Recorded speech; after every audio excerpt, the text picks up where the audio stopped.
L'été est une saison propice à de nombreuses activités de jardinage, mais il existe certaines plantes qu'il ne faut jamais tailler durant cette période. En effet, la taille estivale peut avoir des conséquences néfastes sur leur santé et leur développement. Ce guide explore les raisons pour lesquelles ces plantes spécifiques doivent être épargnées des sécateurs pendant les mois chauds. Découvrez comment préserver leur vitalité et assurer une floraison éclatante en évitant des erreurs courantes.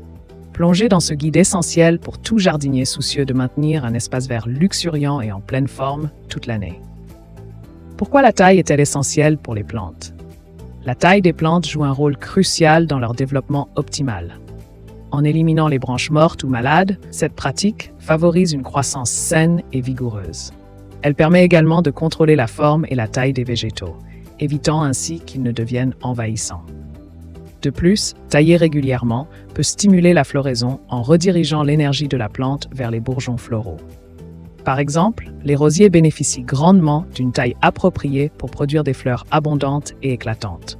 Enfin, maintenir une forme esthétique grâce à la taille contribue non seulement à l'attrait visuel du jardin, mais aussi à la santé globale des plantes.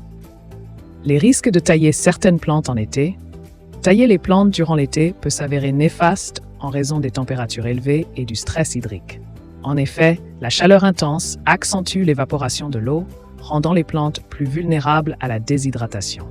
Les végétaux fraîchement taillés sont particulièrement sensibles, car leurs blessures ouvertes augmentent leurs besoins en eau. Ce stress hydrique peut affaiblir les plantes, réduisant ainsi leur capacité à fleurir ou fructifier correctement.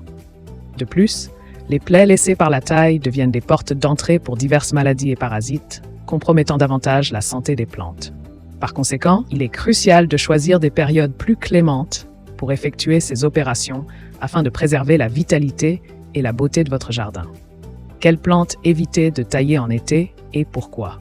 Les rosiers, par exemple, ne doivent pas être taillés en été, car cela pourrait compromettre leur floraison future. Les arbres fruitiers, quant à eux, risquent de perdre une partie de leur récolte si on les taille durant cette période. Les hortensias, qui fleurissent sur le bois de l'année précédente, pourraient voir leurs bourgeons floraux éliminés. La lavande, sensible aux fortes chaleurs, peut souffrir d'un stress hydrique accru après la taille estivale. Enfin, les glycines nécessitent une taille spécifique en fin d'hiver pour encourager une floraison abondante. Pour chacune de ces plantes, il est préférable d'attendre la fin de l'hiver ou le début du printemps pour effectuer une taille appropriée.